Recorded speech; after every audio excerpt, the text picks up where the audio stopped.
기도했으면 좋겠습니다. 하나님께서 오늘 우리에게 주신 말씀은 신명기 5장 6절에서 11절 말씀입니다. 신명기 5장 6절에서 11절 말씀, 저와 여러분이 한 목소리로 다 같이 함께 읽도록 하겠습니다. 같이 있습니다. 나는 너를 애굽 땅 종되었던 집에서 인도하여 낸 내 하나님 여호와라. 나 외에는 다른 신들을 내게 두지 말지니라.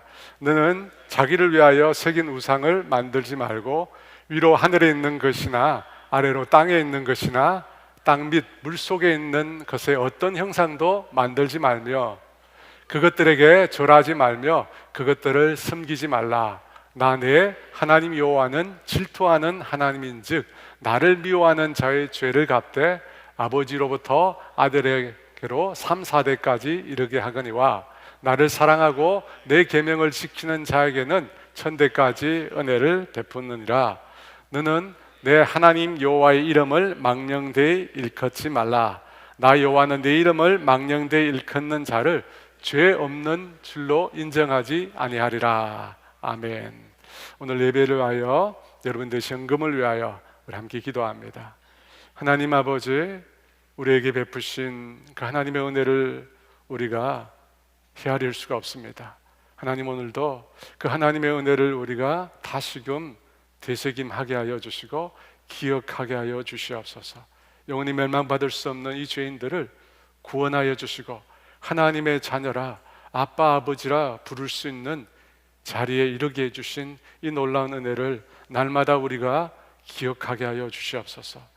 그리고 그 은혜 때문에 늘 주 앞에 감사하며 예배하며 찬양하고 그렇게 주님을 위하여 복음을 위해 살아가는 우리가 되게 하여 주시옵소서. 오늘 이 귀한 시간 주의 전에 나와서 예배할 수 있는 은혜 주셔서 감사합니다. 성령 하나님, 특별히 이 자리에 함께 하여 주시옵소서. 어떤 삶의 문제를 지고 왔던지 오늘 주님 앞에 다 내어놓게 하여 주시고 주님 안에서 참된 자유를 경험하게 하여 주시옵소서. 성령 하나님, 오늘 말씀을 들을 때 우리의 마음을 열어주시고 우리의 마음을 부드럽게 만들어 주셔서 그 말씀의 씨앗이 우리의 심중에 뿌려지고 새겨지는 은혜가 있도록 성령 하나님 역사하여 주시옵소서.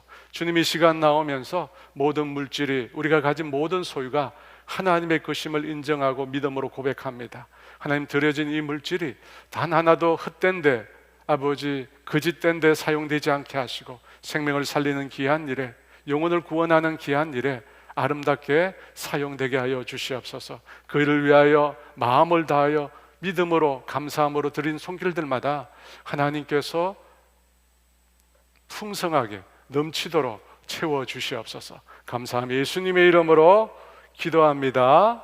아멘. 성경을 읽다 보면 율법이라는 말이 자주 나옵니다. 율법이란 말, 여러분 그 단어에 대해서 어떤 느낌을 여러분은 가지십니까? 율법이란 말은 신앙생활을 하는 우리에게 다소 무겁게 혹은 우리를 얽매게 하는 것처럼 하는 느낌을 주는 말입니다. 여러분 그렇지 않습니까?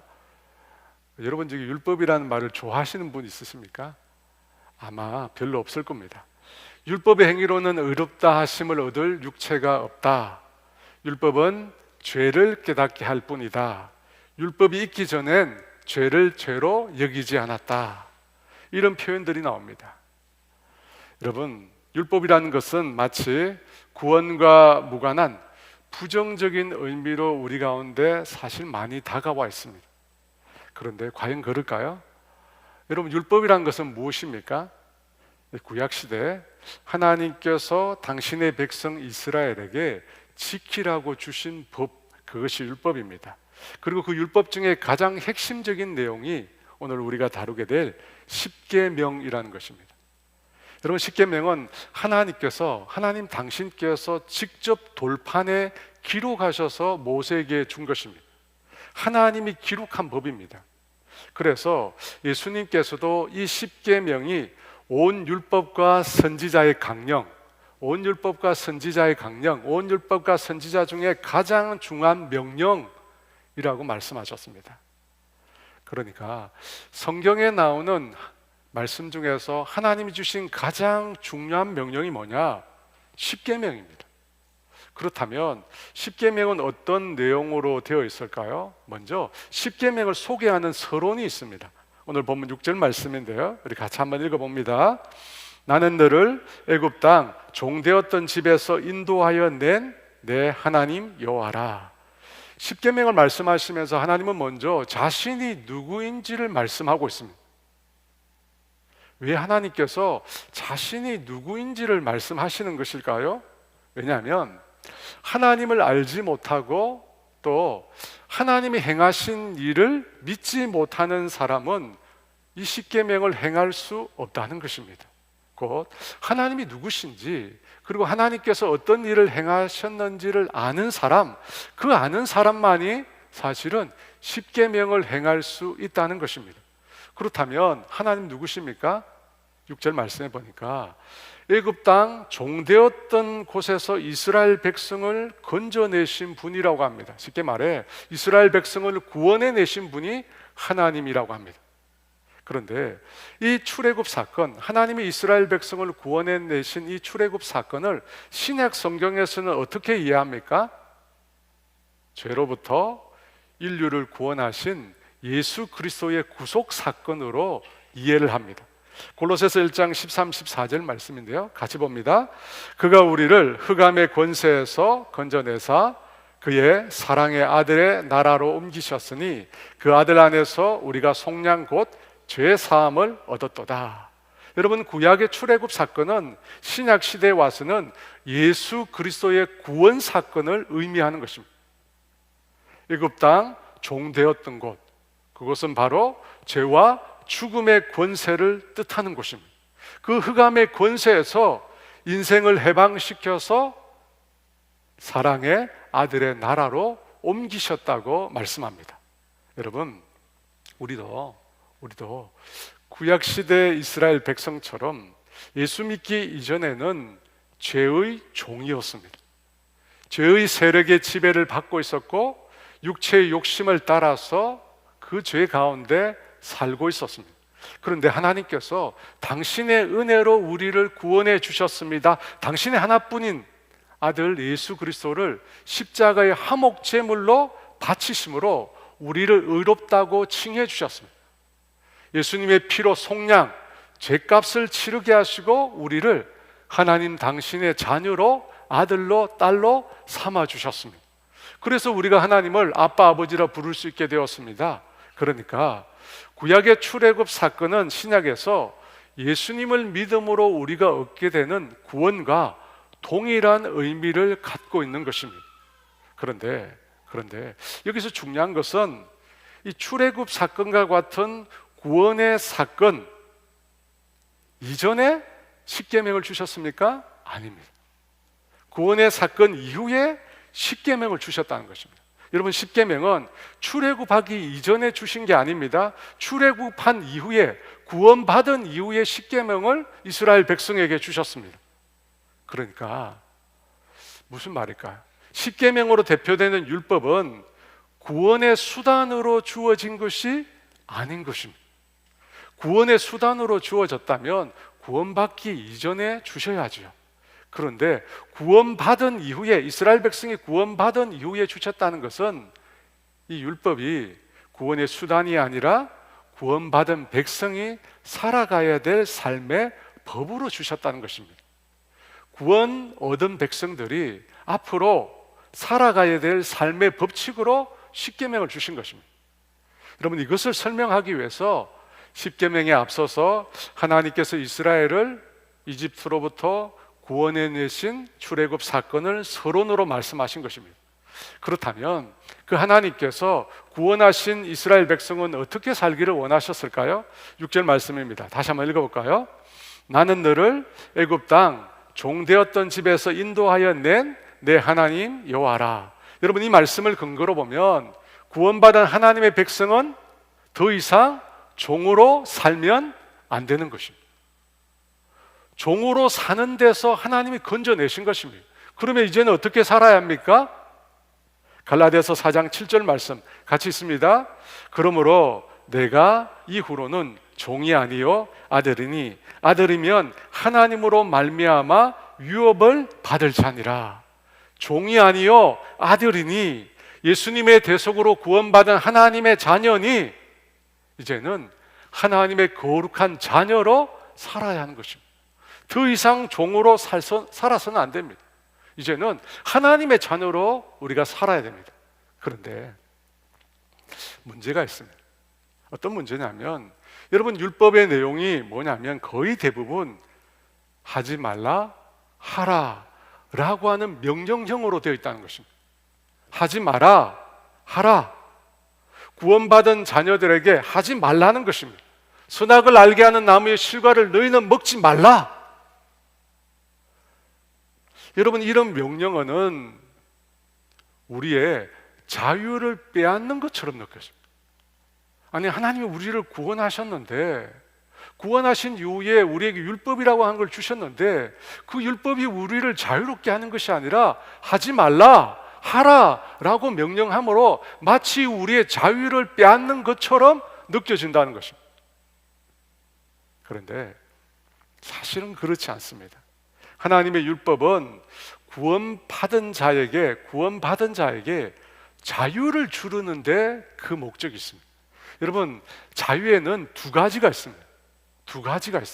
하나는 방종이고 다른 하나는 참된 자유입니다. 방종이 무엇입니까? 방종은 자신의 신분과 위치에서 떠난 자유를 말합니다. 자신의 신분에 나와서는 권리, 그것에서 떠나버린 자유를 방종이라고 합니다.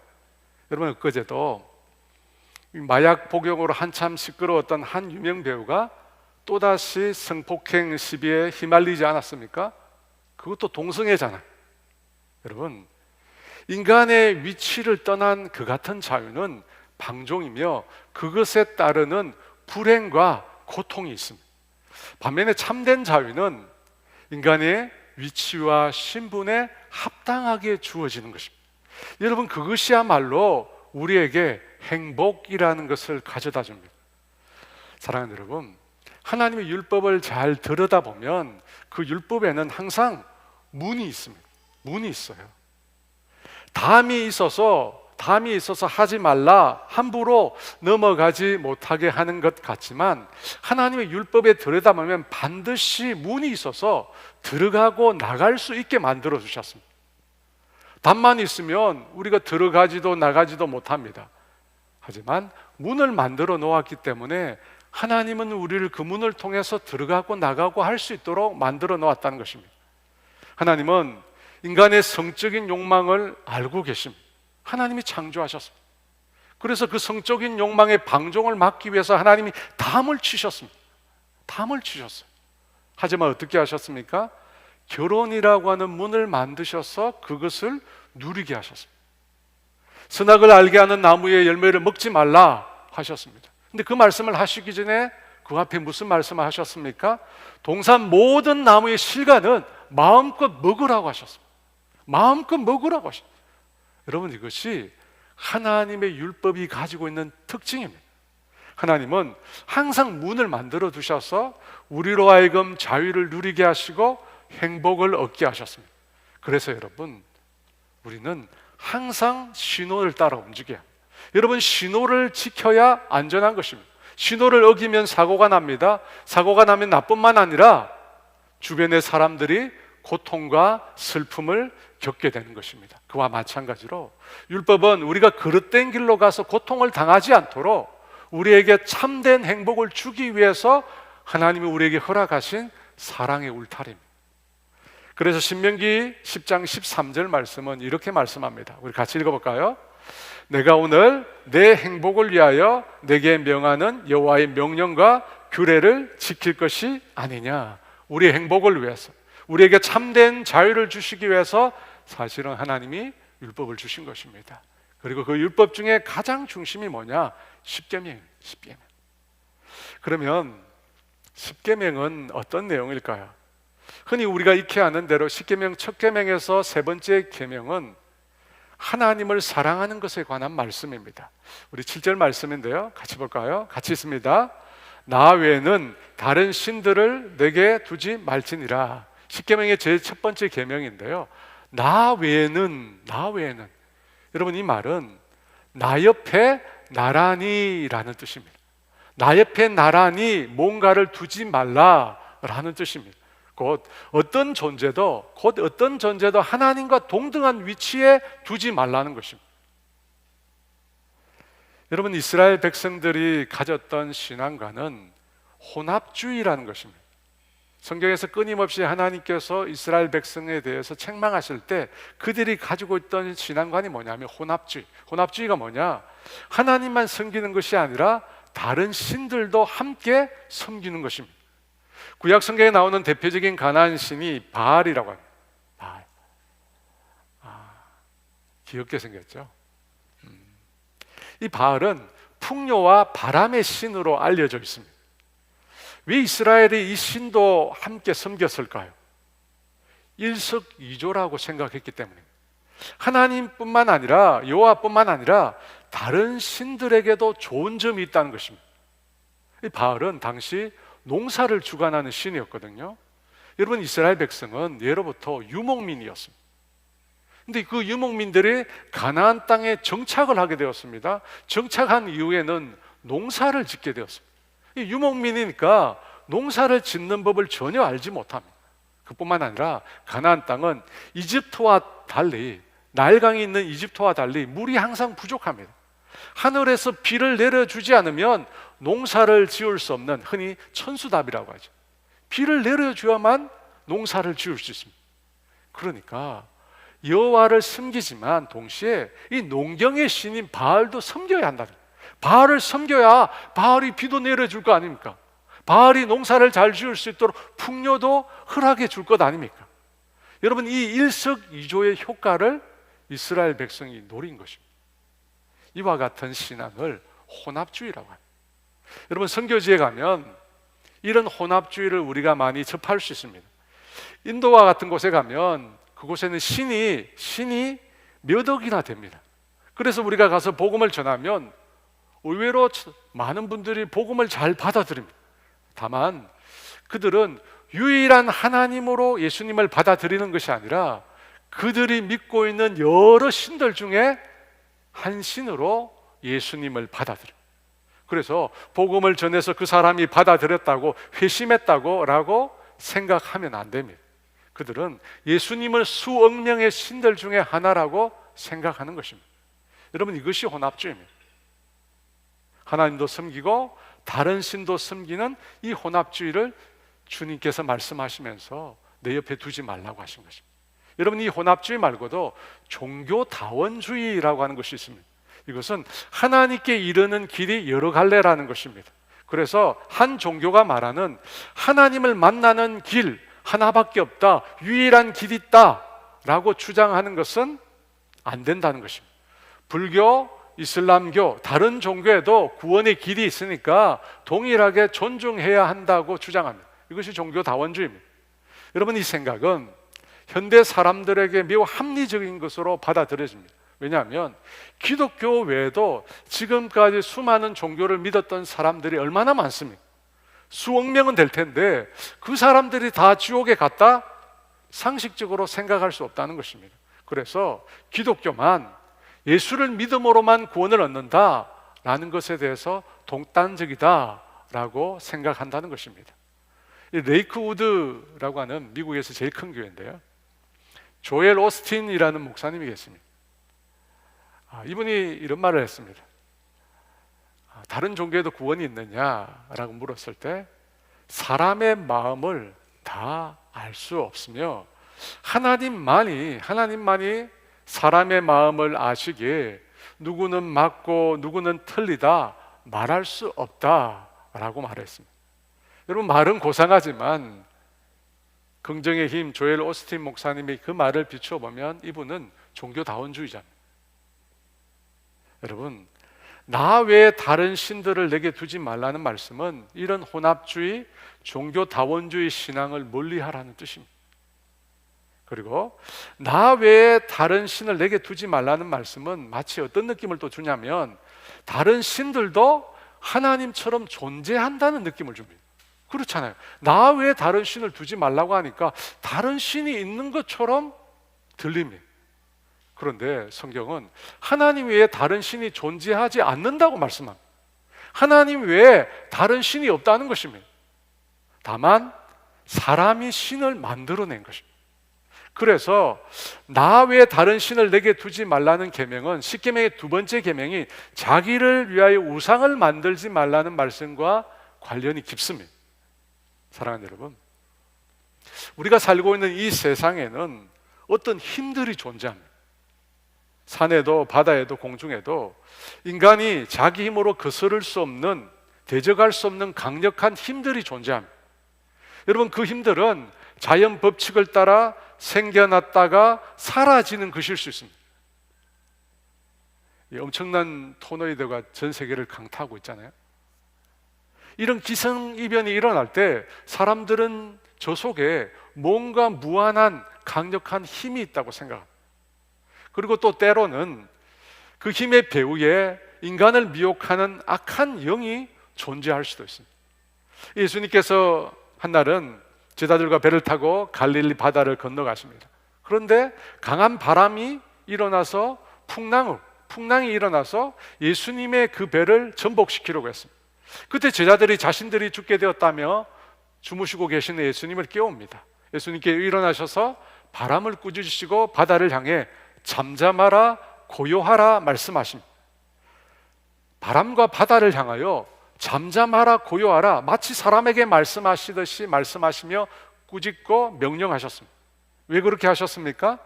사실 그 바람을 일으킨 것은 악한 영이기 때문입니다. 그래서 주님께서 그와 같은 말씀을 하신 것입니다. 여러분, 이처럼 자연 안에는 우리 인간이 감당할 수 없는 거대한 힘이 있습니다. 그것을 사람들이 절대화시켜서 신으로 섬기는 것입니다. 여러분, 그것이 세상 곳곳에 있습니다. 우리나라 바닷가에도 가는 곳마다 해신을 섬기는 풍습이 있습니다. 여러분, 바닷가마다 해신을 섬기는 풍습이 있습니다. 하지만 이 모든 것들은 하나님의 자리에 다른 것을 고안해서 만든 것에 불과합니다. 우리는 그것을 우상이라고 하고 그것을 섬기는 것을 우상 숭배라고 말합니다. 사랑하는 여러분, 우리가 살고 있는 이 세상에는 우리가 믿고 있는 기독교 신앙만 있는 게 아닙니다. 하나님 외에 다른 존재도 믿는 혼합주의도 있고, 또 다른 종교도 구원이 있다고 믿는 다원주의도 있고, 또 우상을 믿는 다른 신앙도 있습니다. 그 중에 하나님을 믿는 이 기독교 신앙을 우리가 선택했습니다. 그죠?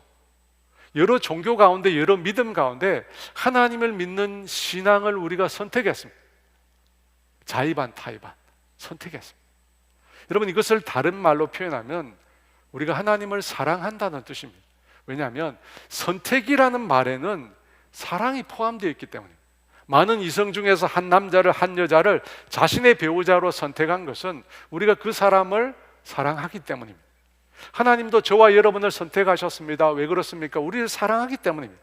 사랑하기 때문에 선택한 것입니다. 그렇게 보면 하나님을 믿는 신앙을 내가 선택했다라고 하는 것은 하나님을 사랑하기로 한 것입니다. 여러분, 그렇지 않습니까? 신앙이 취미 활동이 아니라면, 또는 여가를 즐기는 행위가 아니라면 하나님을 믿는 신앙을 선택하고 매주일 이곳에 와서 예배를 드린다라고 하는 것은 하나님을 사랑한다는 표현입니다. 여러분, 하나님을 사랑하지도 않는데, 하나님께 전혀 마음이 없는데 왜 시간을 드리고 내 귀한 물질을 드리면서 예배를 드립니까? 여러분, 우리가 이곳에 와서 예배 드리고 하는 행위 밑에는 하나님을 사랑한다는 의미가 담겨 있는 것입니다. 그런데 여러분, 이 사랑에도 깊이가 있습니다. 여러분, 사랑에도 깊이, 사랑에도 강도라고 하는 것이 각각 다릅니다. 어느 경상도 남자에게 여전히 부인을 사랑하느냐고 물으니까 결혼할 때 주례 선생님 앞에서 사랑한다고 말했고, 지금까지 취소한 적이 없으니까 사랑하는 거 아이가? 라고 대답했다고 합니다. 제 얘기하는 거거든요. 여러분, 그것도 사랑하는 것입니다. 하지만 여러분, 사랑이라고 하는 것은 좀 더 적극적으로 표현되어야 하잖아요. 우리가 코드가 다 다르거든요.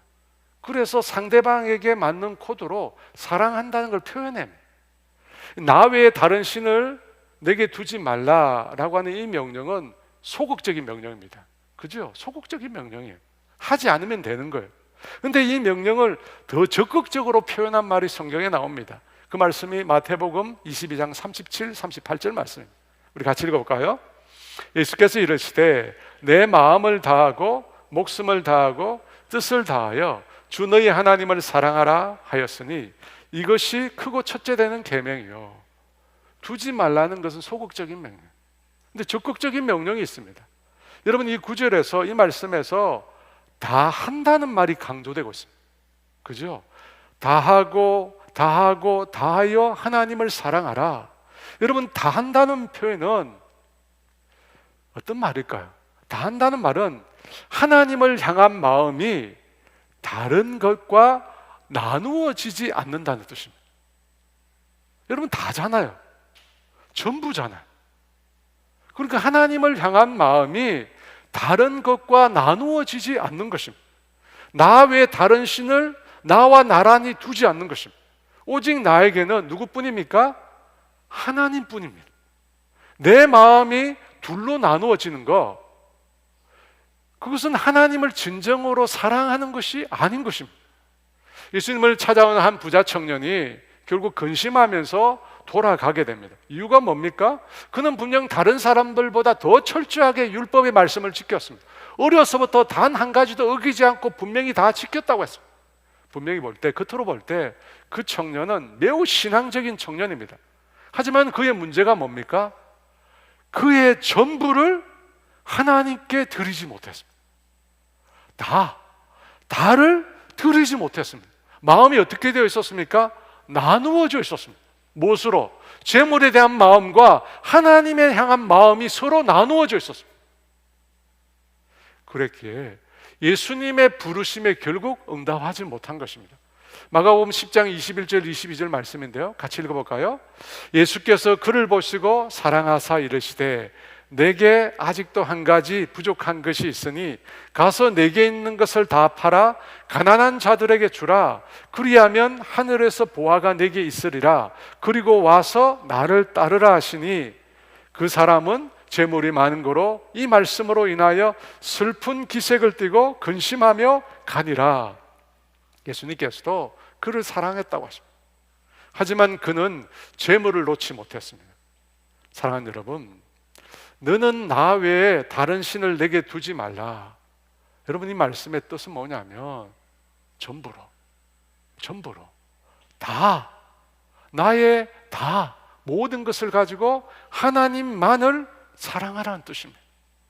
여러분, 마음이 둘로 분열되어서는 안 될 것입니다. 여러분, 분열되면 진짜 사랑이 아닌 거예요. 부인 외에 다른 여인을 두는 거, 남편 외에 다른 사람을 두는 거 사랑하는 게 아닙니다. 여러분, 사랑하는 거 맞아요? 사랑하는 거 아닌 거예요.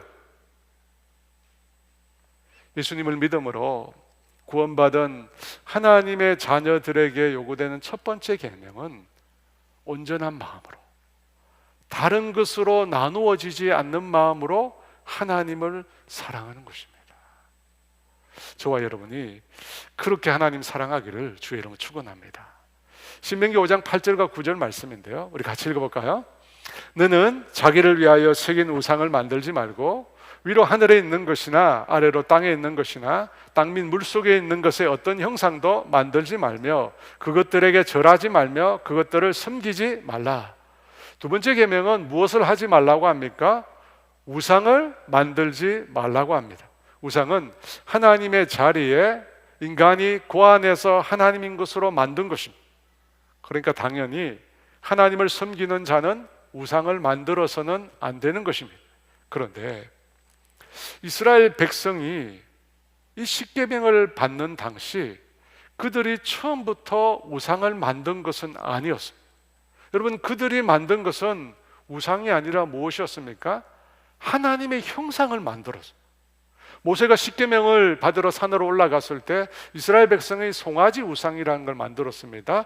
그것을 가리키며 모세가 이렇게 말합니다.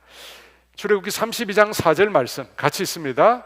아론이 그들의 손에서 금고리를 받아 부어서 조각칼로 새겨 송아지 형상을 만드니 그들이 말하되 이스라엘아 이는 너희를 애굽 땅에서 인도하여 낸 너희의 신이로다 하는지라.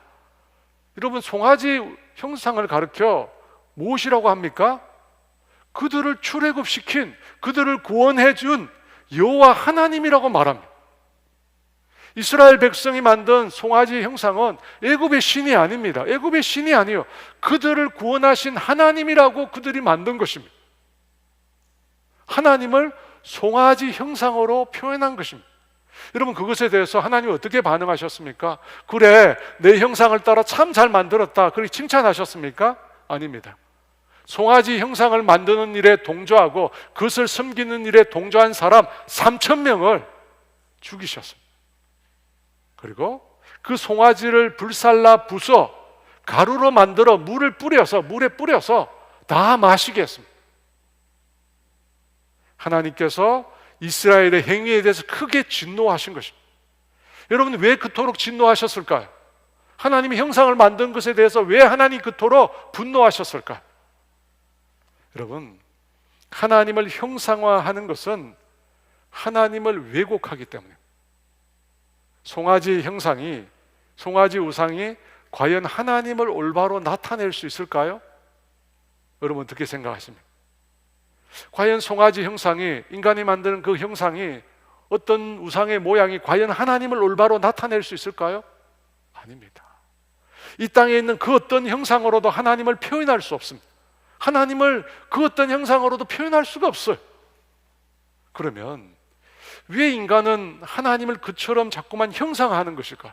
자꾸 뭘 만들려고 하는 것일까? 전부 하나님이라고 만들잖아요. 왜 만들려고 하죠? 여러분, 생각해 보세요. 보이는 하나님과 보이지 않는 하나님, 어느 존재가 더 위험해 보입니까? 보이는 하나님과 보이지 않는 하나님, 어느 존재가 더 우리에게 위험해 보여요? 공포 영화에서 보면 보이는 괴물이 무섭습니까? 보이지 않는 괴물이 무섭습니까? 보이지 않는 괴물이 훨씬 더 무섭습니다. 여러분, 그렇지 않아요? 여러분, 보이지 않는 하나님은 인간의 통제 바깥에 계세요. 인간이 자기 힘으로 통제할 수가 없습니다. 그래서 사람들은 자꾸만 형상을 만들어 보이게 만들려고 하나님이란 존재, 신이란 존재의 형상을 만들어. 그런데 인간이 만든 그 어떤 우상도 형상도 성경에 하나님을 표현할 수가 없습니다. 왜냐하면 하나님은 인간으로부터 초월해 계신 분이시기 때문입니다. 인간과 인간의 세계로부터 초월해 계세요. 그러면 초월해 계신 그 하나님을 우리가 어떻게 알 수 있어요? 초월해 계신 그 하나님을 우리가 어떻게 만날 수 있어요? 신명기 30장 12, 14절에 이렇게 표현하고 있습니다. 같이 있습니다.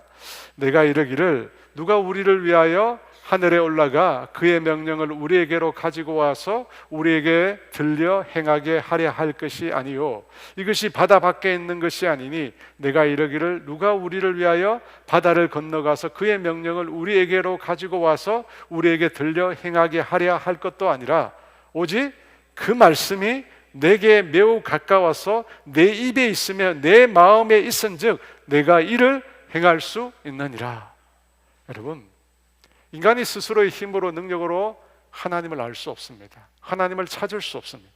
그래서 하나님께서 자신에게 이르는 길을 마련해 주셨습니다. 여러분, 그것이 무엇입니까? 하나님의 말씀입니다. 하나님의 말씀.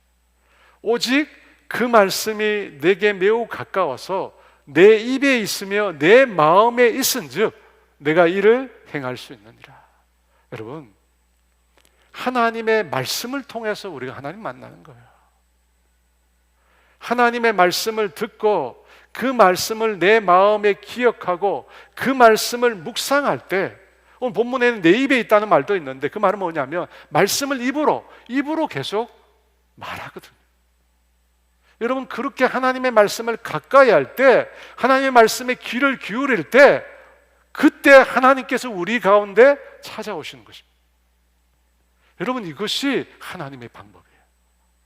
우상을 만들어 놓고 형상을 만들어 놓고 그 앞에 비는 것으로 하나님을 만나는 것이 아니라 하나님은 당신의 말씀을 우리에게 주심으로 그 말씀을 통해서 우리가 하나님을 만나는 것입니다. 왜? 하나님을 우리가 형상으로 도무지 생각할 수 없거든요. 우리의 이성으로, 우리의 지성으로 하나님을 담을 수가 없거든요. 하나님이 너무 크신 분이시기 때문에 상상할 수도 없거든요. 그래서 말씀으로 우리에게 찾아오신 것입니다. 더욱이 그 말씀이 육신이 되어 우리 가운데 찾아오셨잖아요. 요한복음 1장 14절 말씀 같이 있습니다. 말씀이 육신이 되어 우리 가운데 거하심에 우리가 그의 영광을 보니 아버지의 독생자의 영광이요 은혜와 진리가 충만하니라. 예수 그리스도 그분은 하나님의 말씀의 정수입니다. 하나님의 말씀의 주인공입니다. 그 예수님을 통해서 우리가 하나님 만나는 것입니다. 내가 곧 길이요 진리요 생명이니 나로 말미암지 않고는 아버지께로 올 자가 없느니라.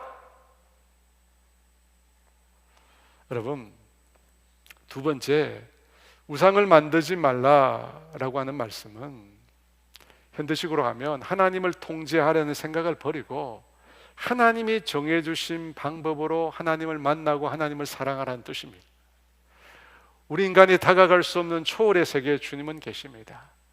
여러분, 내 마음대로 하나님을 왜곡하지 말고 하나님이 나에게 주신 그 말씀을 따라, 하나님 나에게 주신 그 말씀, 하나님은 우리에게 보내신 그 그리스도를 따라 하나님을 만나고 하나님을 사랑하라는 뜻입니다. 9절에서 10절 말씀인데요, 같이 있습니다. 나네 하나님 여호와는 질투하는 하나님인즉 나를 미워하는 자의 죄를 갚되 아버지로부터 아들에게까지로 3, 4대까지 이르게 하거니와 나를 사랑하고 내 계명을 지키는 자에게는 1000대까지 은혜를 베푸느니라. 세 번째 계명을 언급하기 전에 성경 말씀은 십계명 전체를 아우르는 말씀을 하고 있습니다. 그 내용이 뭐냐면 내 계명을 지키는 자에게 은혜를 베풀고 그렇지 않는 자에게는 징벌이 따른다고 말합니다. 여러분, 보통 예전에는 3, 4대가 한 가정에서 같이 살았습니다. 그래서 3, 4대까지 징벌한다, 징벌이 이어진다는 말은 3, 4대까지 악습, 죄가 학습된다는 뜻입니다. 분노하는 부모를 보고 자란 자녀는 갈등 상황에서 분노할 수밖에 없습니다. 그걸 배웠거든. 그것밖에 아는 게 없어요. 그래서 분노합니다. 그런데 주님은 그 말씀과 더불어 당신의 계명을 지키는 자에게는 1000대까지 은혜를 베푸신다고 합니다. 여러분, 1000대라고 하는 것은 인간이 생각할 수 있는 가장 긴 시간을 의미합니다. 실제로 성경에 보면 인물 중에 다윗에게 하나님이 그런 은혜를 베푸셨습니다. 비록 다윗이 범죄했습니다. 하지만 그의 생애를 전체를 두고 보면 그는 하나님 앞에 정직하고 진실했습니다. 하나님의 계명을 사랑하고 그 말씀을 따라 순종했습니다. 그래서 하나님께서 내 마음에 합한 자라고 칭해 주셨습니다.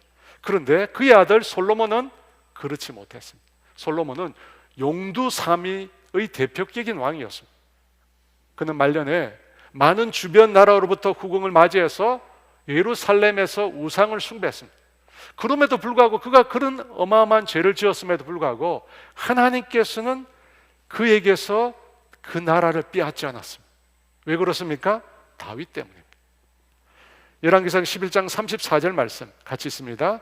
그러나 내가 택한 내 종 다윗이 내 명령과 내 법도를 지켰으므로 내가 그를 위하여 솔로몬의 생전에는 온 나라를 그의 손에서 빼앗지 아니하고 주관하게 하려니와. 다윗 때문에 솔로몬이 나라를 지킬 수 있었습니다. 유대의 11대 왕, 한참 밑에죠. 11대 왕 여호람은 북이스라엘의 최악의 왕인 아합, 그 아합의 딸과 결혼을 했습니다. 여호람이. 그래서요, 나라를 완전히 말아먹게 됩니다. 하나님 보시기에 악을 행하는 왕이라고 칭하게 되었습니다. 그럼에도 그의 나라가 멸망하지 않았습니다. 다윗 때문에. 열왕기하 20장 6절 말씀 같이 있습니다. 여호와께서 그의 종 다윗을 위하여 유다 멸하기를 즐겨하지 아니하셨으니 이는 그와 그의 자손에게 항상 등불을 주겠다고 말씀하셨습니다. 여러분, 우리는 이 말씀을 통해서 한 세대가 신실하게 믿음을 지키고 주님의 계명을 따라서 신실하게 살아가면 하나님께서 그 후손들에게 어떤 은혜를 베풀어 주시는지 우리가 알게 됩니다. 여러분, 한 사람이. 사랑하는 여러분, 지금 시대의 젊은 사람들에게 물어보니까 자기에게 가장 신앙적인 영향을 미치는 존재가 누구냐 물으니까 목사가 아니래요. 젊은 사람들한테. 이 젊은 사람들에게 가장 영향을 미치는 사람은 누구냐? 가족이래요. 가족. 지금 우리의 신앙은 가족 종교의 시대입니다. 무슨 말이냐? 부모가 신앙이 없는데 교회를 다니는 자녀가 없다는 겁니다. 뭐 통계상으로는 11%라고 하는데 거의 없습니다. 그래서 지금 지금 세대에게 가장 신앙적인 영향을 주는 대상 누구냐? 가족입니다. 그 가족 안에서 성경이 뭐라고 이야기하냐? 3, 4대 악습, 죄가 흘러간다고 합니다. 가족 안에서 그것을 보고 모델로 삼으니까요. 그런데 죄악뿐만 아니라 은혜도 이어진다. 근데 은혜는 축복은 얼마만큼요? 1000대까지 이어져. 그렇다면 지금 믿고 있는 지금 우리 세대는 우리 다음 세대에 무엇을 이어줘야 할까? 축복일까요? 아니면 저주일까요? 여러분, 무엇을 우리가 이어줘야 합니까? 우리 세대가 어떻게 살았느냐에 따라서 달라지는 거예요. 사랑하는 여러분, 지금 저와 여러분은 어떻게 해서 이 구원받은 자리에 오게 되었습니까? 뭐 자신이 첫 세대인 경우는 다르겠지만 2세대, 3세대인 경우 어떻게 구원받은 자리에 우리가 오게 되었을까요? 그냥 우연일까요? 아니면 누군가 나는 그분이 어떻게 살았는지 잘 모르지만 누군가 밤을 새워서 기도하는 믿음의 선조가 있었기 때문일까요? 어떻게 생각하십니까? 근데 오늘 신명기 6장 10절 말씀에 의하면 5장 10절 말씀에 의하면 누군가가 있었다는 거예요. 누군가가 있었어요. 하나님의 계명을 지키는, 하나님의 계명을 사랑하고 지키는 누군가가 은혜의 물꼬를 튼 거예요. 저는 군 생활을 하면서 너무 힘들어가지고 오늘 저 인간들 다 총으로 쏴 죽이고 나도 죽어야지, 그런 생각을 많이 품었습니다. 그런데 새벽에 어느 날 어머니가 기도하는 소리를 듣고 제 마음을 바꿨습니다. 여러분, 우리는 누군가에게 은혜를 받은 것입니다. 지금 내가 누리고 있는 삶의 축복은 누군가가 믿음의 사람들이 하나님의 말씀에 대해 사랑하고 그 말씀을 따라 순종한 결과입니다. 내가 행한 게 아니에요. 결과예요. 제가 25년을 지금 목회를 하고 있는데, 제가 25년 목회하면서 신방을 한 수없이 많은 신방이 있을 거 아니에요? 그 신방 중에 가장 안타까웠던 부부가 있어요. 가장 안타까운, 잊을 수 없는 부부. 이 부부의 남편은 믿음의 4대 집안이고 직업은 교수입니다. 부인은 믿음의 5대 집안이고 약사였습니다. 우리가 막 듣기만 들어도 그죠? 금수저잖아요. 두 분이 교회에 출석한 일이 뜸하셔서 무슨 어려운 일이 있나 제가 상담을 하자고 해서 만났습니다. 상담 중에 두 분이 얘기를 나누시는데 너무 얼굴이 밝아요. 그러면서 하시는 말씀이 자신들은 삶이 너무 평안하고 너무 행복하대요. 자신들은 별로 애쓰지도 않는데 일이 너무 잘 풀린대요. 자신들이 하는 일마다 너무 일이 잘 풀린대요. 그래서 삶이 자신들은 너무 행복하고 풍요롭대요. 제가 그 얘기를 듣는데 신명기 5장 10절 말씀 생각나더라고요. 정말 이분들이 믿음의 선조들이 있어가지고 축복을 받아 누리는구나, 그 은혜가 흘러가서 자기들이 이렇게 큰 축복을 누리구나, 그런 생각이 들었습니다. 그런데 그런 복을 받고 있는 그들이 보니까 논다고 예배 생활을 등한시하는 거예요.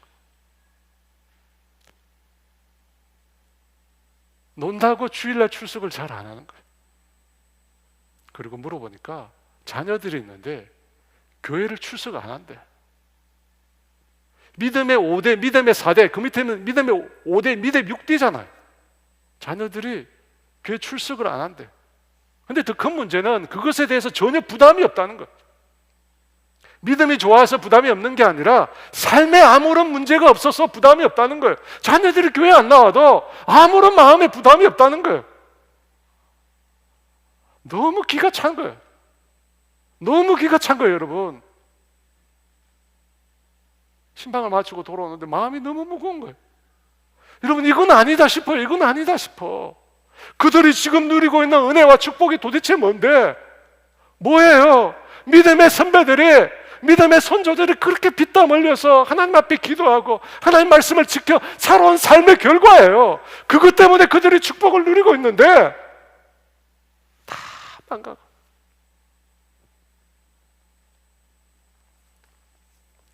사랑하는 여러분, 적어도 내가 은혜를 받아서 이 자리에 와 있다면, 여러분은 우리는 적어도 우리의 자녀 세대, 그리고 그 밑에 그 다음 세대, 우리가 책임을 져야 돼.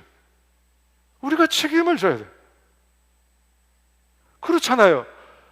누군가를 통해서 은혜의 물고가 우리에게 흘러왔는데 우리 세대에서 그 은혜의 물고에 닫아버린다? 여러분, 이렇게 하면 안 되는 거죠. 우리가 또다시 은혜의 물고를 계속해서 흘러보내야 합니다. 여러분, 교회도 마찬가지입니다. 우리가 다음 세대를 책임져야 돼요. 우리가 살고 있는 이 세대 가운데 우리의 다음 세대를 우리가 책임져야 돼요. 저는 여기 계시는 저와 여러분 기성세대 모든 분들이 그런 동일한 마음을 갖고 있다고 믿습니다. 지난주에 보니까 우리 교육부에서 여름 행사한다고 하니까 참 많은 분들이 그렇게 헌금을 하시더라고요. 제가 그걸 보니까 이분들이 다음 세대에 대한 책임감이 있으시구나, 제가 그렇게 생각이 들었습니다. 여러분, 우리가 다음 세대에 대한 우리의 책무를 지켜요. 여러분, 그 일은 무엇보다도 또한 기도하는 거라고 저는 믿습니다. 기도하는 거예요. 여러분, 금주에 태국 선교를 갑니다. 28명이 가는데 그 중에 13명이 우리 다음 세대 아이들입니다. 여러분, 그러면 부모는 어떻게 해야죠? 13명의 아이들이 전혀 낯선 태국 땅에 가서 4박 5일 동안 복음을 전하는데, 여러분, 그러면 그 부모는 어떻게 해야 하는 것이 올바른 신앙인의 모습일까요? 여러분, 선교라고 하는 것은 영적 전쟁입니다.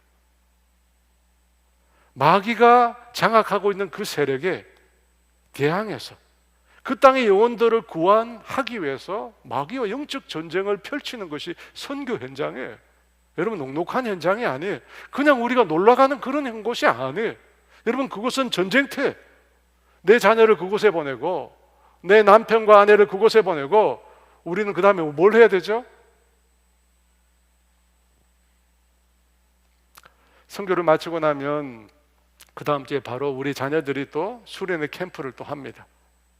여러분, 대부분의 자녀들 세대는 수련회 캠프에서 은혜 받고 예수님 만나는 겁니다. 그렇다면 여러분, 부모는 어떻게 해야 합니까? 부모 어떻게 해야 돼요? 어떻게 하면 우리에게서 우리까지 흘러온 이 은혜의 물꼬를 계속해서 흘러가게 할 수 있을까요? 여러분, 기도해야 됩니다. 기도해야 돼요. 기도해야 됩니다. 여러분, 저는 특별히 다가오는 금요일에는 우리 아이들의 이름을 한 명 한 명씩 불러가면서 기도할 예정입니다. 기도해야 됩니다. 여러분, 꼭 오셔서 여러분에게 맡겨준, 하나님 여러분에게 주신 지금 현 세대의 사명을 감당하시기를 축원합니다. 마지막입니다. 11절 말씀 같이 있습니다. 너는 내 하나님 여호와의 이름을 망령되이 일컫지 말라. 나 여호와는 내 이름을 망령되이 일컫는 자를 죄 없는 줄로 인정하지 아니하리라. 이 망령되이 일컫지 말라라고 하는 것은 1차적으로 누군가를 저주하는 일에 하나님의 이름을 사용하지 말라는 뜻입니다. 그렇죠? 그리고 하나님을 조롱하지 말라, 하나님의 이름으로 거짓 맹세하지 말라, 그런 뜻입니다. 그런데 그 뜻 외에도 이 말은 하나님의 이름을 잘못 사용하지 말라, 하나님의 이름을 잘못 사용하지 말라. 여러분, 어떻게 하는 것이 하나님의 이름을 잘못 사용하는 것일까요? 하나님의 이름 그 자체를 요술방망이로 생각하는 것입니다. 이게 여러분, 하나님의 이름을 잘못 사용하는 것입니다. 성경에 보면 예수님께서 자기 이름으로 기도하면 하나님께서 응답하신다고 말씀하십니다. 그런데 우리는 왜 기도해도 하나님께로부터 응답이 없는 것만 같습니까? 여러분, 이유가 뭘까요? 왜 우리는 기도해도 응답이 없는 것 같습니까? 흔히 기도의 응답이 세 가지라고 그러죠. Yes, No, Wait. 기다리라는 겁니다. 근데 저는 하나 더 있다고 생각해요. 그것과 관련된 말씀이 요한복음 15장 7절 말씀입니다. 같이 읽어볼까요? 너희가 내 안에 거하고 내 말이 너희 안에 거하면 무엇이든지 원하는 대로 구하라. 그리하면 이루리라. 무엇이든지 원하는 대로 구하라고 합니다. 그러면 어떻게 된다고 합니까? 이룬다고 합니다. 근데 여러분, 그 말씀 앞에 전제가 있어요. 어떤 전제가 있습니까? 너희가 내 안에 거하고 내 말이 너희 안에 거하며. 여러분, 이 말이 전제예요. 이 말이 이루어져야지 그 다음 게 이루어지는 거예요. 너희가 내 안에 거하고 내 말이 너희 안에 거하면, 여러분, 이 말씀은 무슨 뜻인 것 같습니까? 우리가 예수님과 영적인 연합, 예수님과 사랑의 연합을 이루어야 한다는 것입니다. 또 우리가 예수님의 말씀을 우리 안에 간직하고 그 말씀대로 순종하여 살아야 한다는 것입니다. 그러니까 여러분, 예수님의 이름으로 구한다, 예수님의 이름으로 구하여 응답받는다라고 하는 것은 예수님과의 친밀한 관계, 예수님과의 사랑의 관계에서 나오는 것입니다. 그냥 예수 이름에 부른다고 응답하는 게 아닙니다. 여러분, 그런 신앙을 자판기 신앙이라고 합니다. 누르면 나오는 거죠. 하지만 하나님은 그런 얕은 수에 넘어가시는 분이 아닙니다. 여러분, 하나님께 구해서 진정한 응답을 받으려면 마음을 다해서 먼저 주님을 만나야 돼요. 우리의 마음을 다해서 주님을 사랑해야 돼요. 우리의 마음을 다해서 하나님과 깊은 사랑의 관계를 맺어야 해요. 응답을 위해서가 아니라, 응답은 일단 놔두고, 기도 응답은 놔두고 하나님과의 관계를 먼저 만들어야죠. 하나님과의 사랑의 교제가 먼저 이루어져야죠. 여러분, 그게 먼저예요. 그게 없으면 뭐 우리 예수 이름 불러보세요. 사랑하는 여러분, 그걸 위해서 주님과 더 깊은 만남으로, 여러분, 말씀 가운데 주님 찾아오세요. 말씀 가운데, 기도 가운데 하나님 우리 가운데 찾아오세요. 여러분, 그걸 위해서 여러분이 시간을 들여야 돼요. 그걸 위해서 여러분이 시간을 들여야 돼요. 여러분의 노력을 들여야 돼요. 여러분, 시간과 노력을 들여야 관계가 깊어질 수 있습니다. 그렇지 않나요? 주님과 깊은 관계가 이루어질 때, 여러분, 그때 놀랍게도, 주님과 깊은 관계가 이루어질 때, 그때 놀랍게도 여러분, 우리 마음 가운데 주님의 마음이 생각나요. 그리고 주님의 마음으로 기도하게 됩니다. 그러면 여러분, 놀라운 응답이 이루어져요. 정말 놀라운 응답이 이루어집니다. 여러분, 그것이 하나님을 존중하는 것. 망령되이 일컫지 말라. 여러분, 하나님의 이름을 남발하면서 그게 하나님을 존중하는 게 아닙니다. 하나님을 정말로 사랑하고 그분과 깊은 사랑의 관계를 맺고 그분을 위하여 나의 시간과 나의 물질을 드리는 것, 여러분, 그것이 하나님을 진정으로, 하나님의 이름을 진정으로 존중하는 것입니다. 그때 하나님이 우리 가운데 놀라운 일을 행하시는 것입니다. 그런 은혜를 경험하시기를 주의 이름으로 축원합니다. 사랑합니다 나의 예수님이라는 찬양인데요, 이 찬양을 같이 드리기를 원하는데, 여러분, 손을 여러분 가슴에 한번 이렇게 얹으시고 여러분 이 찬양 같이 들었으면 좋겠습니다. 사랑합니다 나의 예수님, 사랑합니다 아주 많이요, 사랑합니다 나의 예수님,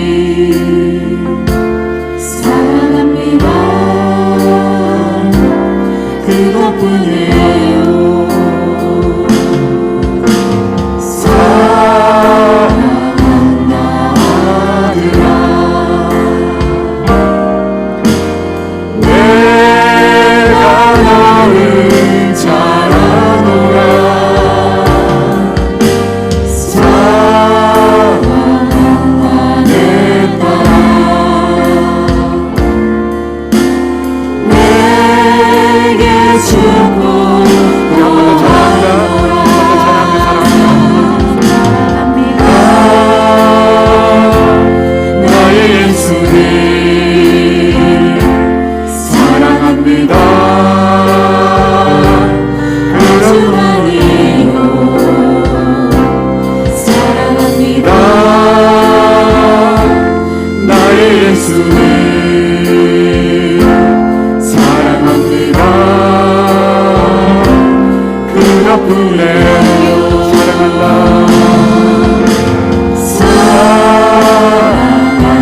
계속 기도하기로 하는데요. 여러분, 하나님을 사랑한다는 게 뭡니까?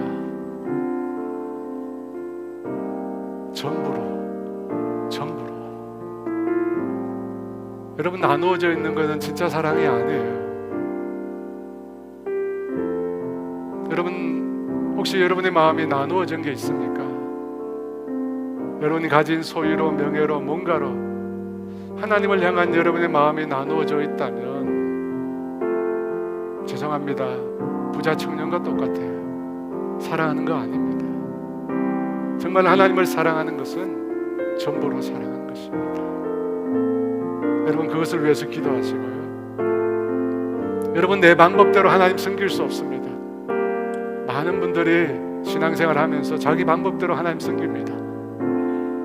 여러분, 그건 하나님 섬기는 거 아니에요. 하나님은 하나님의 방법대로 하나님 만나야 돼요. 말씀 가운데, 말씀하신 가운데 하나님 만나야 합니다. 하나님을 정말로 존중하는 것, 여러분, 내 입으로 망령되이 하나님 말하지 않는 것만 존경하는 게 아니에요. 정말 하나님을 존경하는 게 뭐냐면 하나님과 깊은 대화하는 것, 하나님과 교제하는 것. 여러분, 그게 정말 하나님이 사랑하는 거고 하나님 존중하는 것입니다. 여러분, 이 말씀 생각하면서 내가 하나님의 사랑으로 더 가까이 나아가게 해달라고 우리 주 예수 기도합니다. 주여, 나의 예수님 사랑합니다. 아주만이요 사랑합니다. 나의 예수님 사랑합니다. 그것뿐이에요.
우리 다음 세대를 위해서 기도했으면 좋겠습니다.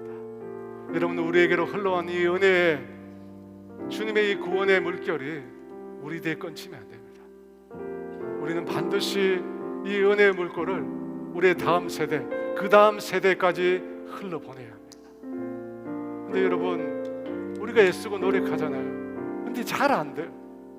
그렇게 잘 안 돼요. 우리가 그렇게 모범을 보이려고 했지만 우리가 연약해서. 여러분, 그래도 괜찮습니다.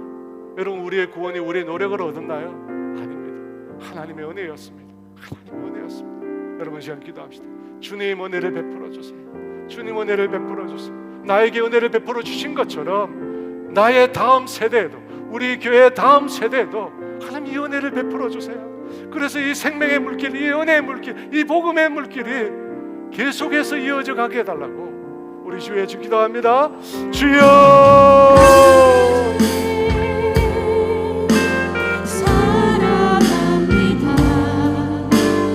아버지 경배합니다. 아버지 채워주소서. 당신의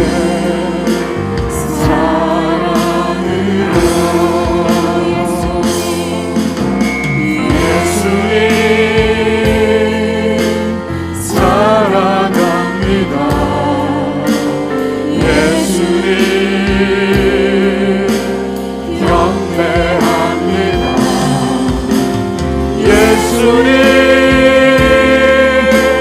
채워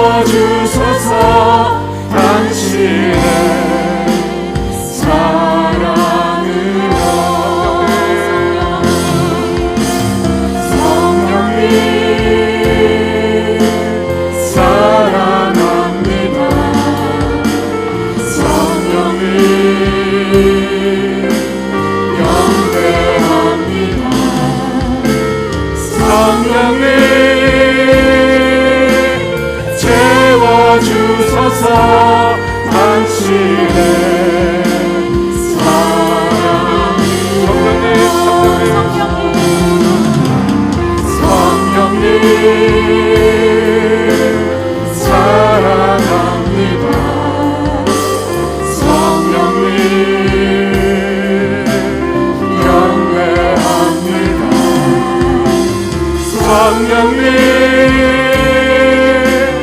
채워주소서. 당신의 사랑으로. 하나님 아버지 감사합니다. 십자가의 놀라운 이 구속의 사랑을 우리에게 주셔서 감사합니다. 그 무엇과도 바꿀 수 없는, 금과 은과 그 무엇과도 바꿀 수 없는 이 귀한 이 구원의 은혜를 우리에게 허락해 주셔서 감사합니다. 하나님, 이 구원의 은혜가 우리 때 중단되지 않게 해주세요. 이 구원의 은총이 우리의 다음 세대, 우리의 그 다음 세대, 우리의 그 다음 세대, 우리의 그 다음 세대 계속해서 이 구원의 은혜가 흘러가게 하여 주시옵소서. 흘러가게 하여 주시옵소서. 하나님, 그 일을 위해서 우리 세대가 하나님이 주신 계명을, 이 계명을 진실로 사랑하고 지키기를 원합니다. 정말 하나님만 우리의 마음이 나눠지지 않고 오직 하나님만 섬기고, 내 방식이 아니라 하나님이 말씀하신 그 방식을 따라서, 하나님이 원하시는 그 방식을 따라서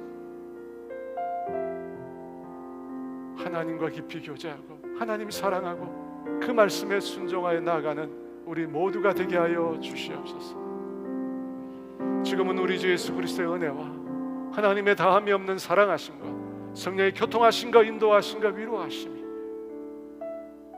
오늘 구원받은 은혜를 베풀어 주신 그 하나님의 사랑을 기억하며 주님을 정말로 사랑하는 삶을 살겠다고 결단하는 사랑하는 성도들 위해 이제로부터 영원토록 함께 하시기를 간절히 축원하옵나이다.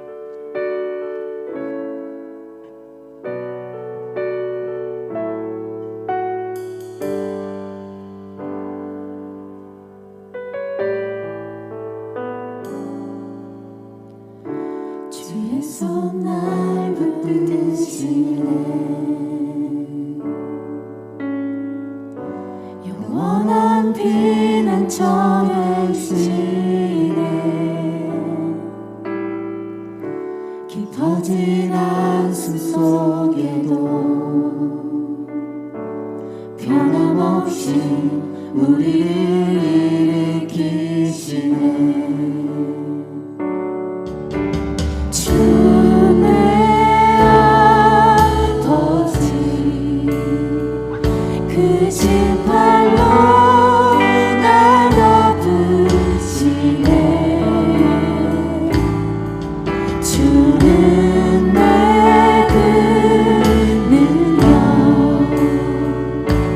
변함없이 우리를 일으키시네.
주님과의 깊은 교제 가운데 그 사랑으로 승리하시기를 축복합니다.